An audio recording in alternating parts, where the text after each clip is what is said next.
दो भाइयों की कहानी। जज मेहता हमेशा की तरह वक्त पर कोर्ट पहुंच गए थे और अपने सामने पड़े ढेर सारे केसों की फाइल देखकर हमेशा की तरह उसका मन उदास हो गया था। जब से वे जज बने थे, उन्होंने हजारों केस की सुनवाई की थी और इन सब में मारामारी, धन दौलत, जमीन के लिए लड़ाई, स्त्रियों के लिए लड़ाई, चोरी चकारी, लूटपाट, इन सब के अलावा और कुछ खास नहीं होता था। अपने रूटीन के हिसाब से उन्होंने अपने सामने पड़ी फाइलों को चेक करना शुरू किया। दूसरी फाइल उन्होंने उठाई ही थी और उस पर उनकी नज़रें टिक गई। उन्होंने यह केस बाकी सबसे अलग और ख़ास लगा। उन्होंने इस फाइल को पूरा पढ़ डाला। यह केस एक छोटे भाई ने अपने बड़े भाई पर किया था और केस करने का कारण था माँ की कस्टडी पाना। मेहता जी ने सबसे पहले इसी केस की कार्रवाई करने का फैसला किया। कोर्ट में सब हाजिर हो गए। जज ने सबसे पहले छोटे भाई को अपनी बात रखने का मौका दिया। छोटे भाई ने कहा, जज साहब, मेरी उम्र 50 वर्ष है और मेरे बड़े भैया की उम्र 60 वर्ष है। हमारी माँ जो 90 साल की है, वह बड़े भाई के साथ ही रहती है, लेकिन अब मैं चाहता हूँ कि माँ बाकी के बचे वर्ष मेरे साथ रहकर बिताए। माँ की सेवा करने का मौका अब मुझे मिलना चाहिए।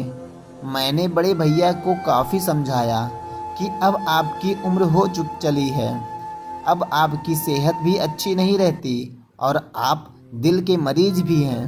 मैं अभी स्वस्थ हूँ, इसलिए बेहतर यही होगा कि माँ की सेवा करने का मौका अब मुझे दिया जाए। वैसे भी माँ पिछले 40 सालों से उनके साथ ही तो रह रही है।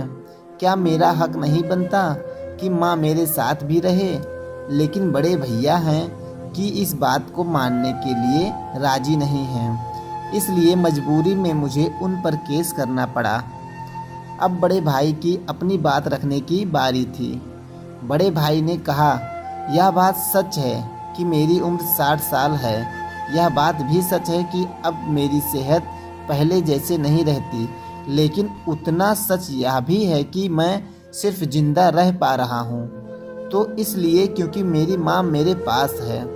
चाहे मेरी सेहत कितनी भी खराब हो, चाहे मेरी ज़िंदगी नर्क जैसी हो, लेकिन मेरी माँ मेरे पास होने की वजह से वही तकलीफ़ों भरी ज़िंदगी स्वर्ग जैसी बन जाती है। जज साहब, आप ही बताइए, मैं माँ को अपने से दूर कैसे होने दे सकता हूँ? जज ने बड़े भाई से कहा कि तुम खुद कहते हो कि तुम्हारी सेहत अच्छी नहीं रहती, तो भला तुम कैसे अपनी माँ की देखभाल अच्छे से कर पाओगे? यह भी तो सोचो। बड़े भाई ने कहा, मैं अपनी माँ की बड़े अच्छे से देखभाल करता हूँ। आप माँ से भी पूछ सकते हैं, और अगर वो खुद कहे कि उन्हें मेरे साथ नहीं रहना तो आप बेशक उन्हें मेरे भाई के साथ भेज दीजिए। जज को यह बात ठीक लगी और उन्होंने माँ को अदालत में बुलाने का फैसला किया। 90 साल की बूढ़ी माँ बड़ी ही कमज़ोर थी। वो जैसे तैसे व्हील चेयर से अदालत में आई। जज साहब ने उनसे उनका फैसला पूछा तो माँ ने कहा कि मेरे लिए दोनों ही बच्चे समान हैं। किसी एक का पक्ष लेकर दूसरे को नाराज़ नहीं कर सकती। आप तो जज हैं, आप तो ऐसे फैसले हमेशा लेते हैं।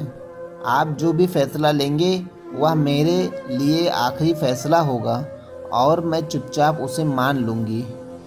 जज साहब बहुत परेशान हो गए।